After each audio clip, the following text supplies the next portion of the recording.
Maybe Christmas, he thought, doesn't come from a store. Maybe Christmas, perhaps, just maybe, means a little bit more. Hey everyone, Merry Christmas. Mike Rosehart coming to you today, a few days before Christmas, to talk to you about how to not be a Grinch on Christmas, and in fact be the new reformed Grinch, whom at the end of the Grinch movie says, Then the Grinch thought of something he hadn't before. Maybe Christmas, he thought, doesn't come from a store. Maybe Christmas, perhaps, means a little bit more. That's right, it doesn't come from a store. It means more than that. And I want to talk to you guys in this installment about how to be more frugal and more purposeful and more intentional about how you live your life around gift giving, around the Christmas season. Now, we know the average North American spends north of $1,000 a year at Christmas time on gifts, decorations, and all the things that go along with it. But the truth is, the happiness and the cherished memories of Christmas are almost always associated not with the things that we got, but with the time that we got to spend with those loved ones, with those friends and family in our lives. So at this time of year, I want to take the time in this video to say, hey, let's reflect on how great of a year we've had. We've got a week until New Year's once it's Christmas Day, right? So it's a good time to really take the time to be with your family and be with your friends. I personally like to spend very little at Christmas. Now, we will often give the gift of time to my family and my friends. I'll often make homemade, funny or meme style gifts that cost very little, except for they cost time, right, to make those things. And they often mean a lot more rather than some consumeristic item that the person's going to use and then throw away.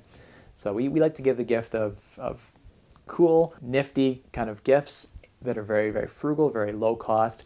And one thing I personally love to do is to give the gift of time. So last Christmas, to many different family members, I gave the gift of my time. I gave an 8-hour day to one person. Now, that's a really big gift. You're giving someone a full day. You can have experiences together. To, my daughter, I'm probably going to give her the gift of a full day where she can do whatever she wants for that day, and I'll be there. I'll be attentive. That's one of the things that I want to give her. Now, we also do participate in one materialistic thing that she is after, but we're very intentional about that thing that we get her. It's something that's purposeful and useful. So we are trying to be very intentional, I think is the word I want to use, around Christmas. And so my question for you guys today is, what are you doing to be more frugal around Christmas? Because if you think about it, over all of the years of your life, if you were to be the average North American, and there are some upper middle class and middle class North Americans that spend thousands upon thousands of dollars at Christmas, giving people $500 gifts, 5, 6, 7 family members. That can cost $3,000, $4,000, plus all of the festivities, all of the decorations, all the things that you do around Christmas that can cost you $5,000, $6,000, $7,000. So that's crazy.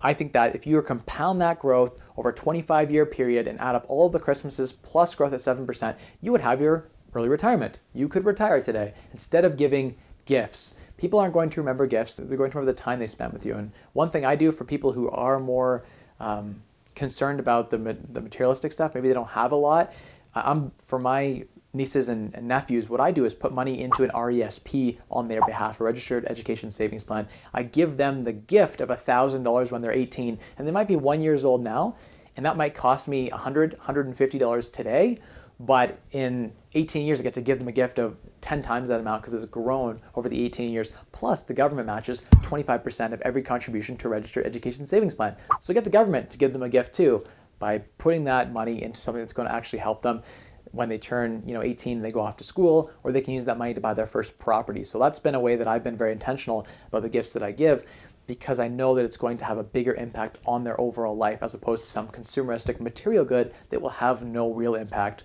on their life and they'll forget about. I can't remember what my aunts and uncles and parents got me when I was 3, when I was 5, when I was 7, when I was 10. Even when I was 15, I cannot remember the presents that I received. It all becomes a blur. But you'll remember, when you turn 18, if an uncle contributed to an RESP, Registered Education Savings Plan, when you turn 18, there's a few $1,000s in there. That's impactful. And when the government contributed and made the gift that much more bountiful and plentiful, to have paid for a full year of education for someone can be a way bigger gift than small little gifts. So let those things compound and give bigger gifts. I also am a big one, sometimes in properties I find things like I found this amazing bear fur coat and it's probably $1,000 fur coat, but I found it in an attic of a property, and I gave it to my mom for Christmas, I think the year before last, and she still talks about it today. It keeps it really warm. She loves it. So find ways to repurpose things that you find in your life rather than just throwing them out or simply saying, hey, there's no use for this item. Find a way to repurpose it and regift that item in a clever and creative way that definitely adds value to someone else's life, because one man's trash could be another man or woman's treasure. So that's something to kind of think about when you're being intentional about the Christmas season, the Christmas holiday. Remember that it's all about what you can give, not what you can receive. So try to give time, be loving, give in many different ways, not just materialistic ways. And that might mean spending a little extra time with some of those family members you don't see very often. And it might be tough to grin and bear it with some of those family members that are tougher to deal with, but it's one of those things. That's how you really give a gift. Is maybe your mother wants to see your 3 siblings together for Christmas, and you give the gift of biting your tongue, holding your mouth, and making sure it goes well. You give a good Christmas for everyone. You bring the family together. That can be a more meaningful and more impactful gift than something material that they're not going to remember, and it's not going to really have an impact on their life in the longer term and create real lasting memories. So that's what I have to share today about Christmas. And in the spirit of giving, I've been actually noodling on an idea, and I might do a video on this about a charity property. I would like to buy some property, maybe 1, maybe 2, maybe 3, where we have charity rental properties, where I use my strategy of buying real estate at an extreme discount and unlocking the value by renovating the property. And perhaps we have contractors and different people in my network volunteer their time to this charity cause, because it'll be 100% not-for-profit. And all of the rental income, call it $1,000 a month on average per property, which is what I'm roughly getting. We're going to give all of that away to a local cause. I don't know what that's going to be, whether we sponsor a local sports team, whether we start feeding homeless people, but I want to document that process, and I want to encourage other people to jump in, because I know people have reached out and saying, how can we give back? And that's been something I've been thinking about that's top of mind for me, is how can we give back and have meaning, especially at this time of year, for those who don't have. Those may be like myself. When I was growing up, I didn't have a lot. I had to rely on places like the food shelter. And I'm so thankful for these systems that exist to help people like myself rise up and become productive members of society. So that's what I'm all about, is teaching financial literacy and all those things. So if you guys have any ideas, I'd love to hear about them. I'm thinking about starting something with that. It might just be a property that I buy personally. I've always been the type to, if I won the lottery, I would invest it and then give away the interest. I would never give away the principal. And so I will not give away any of my own money. I will invest my money and give away all of the growth. So if I make $1,000 a month on a property for infinity, one property could donate $1,000 a month to a charity forever, plus all of the upside gains. Imagine there's 20 or 30,000 in upside gains. That could also be used to buy yet another property. So we continue to build the cycle up of multiple properties. And the nice thing is, in here in Canada, you get tax receipts too. So there are incentives from a tax perspective to do this as well. So the government wants you to do it. I want you to do it. The people in need want you to help out. So reach out to me. Let's think of a way we can do that in the Christmas season. How can we make this a time of giving back? Because a lot of us who watch, you guys are watching the channel, you have the means, I have the means. That should be something we should be trying to do to create a lasting impact and help people in our local community. Specifically for me, it's going to be London, Ontario, Canada.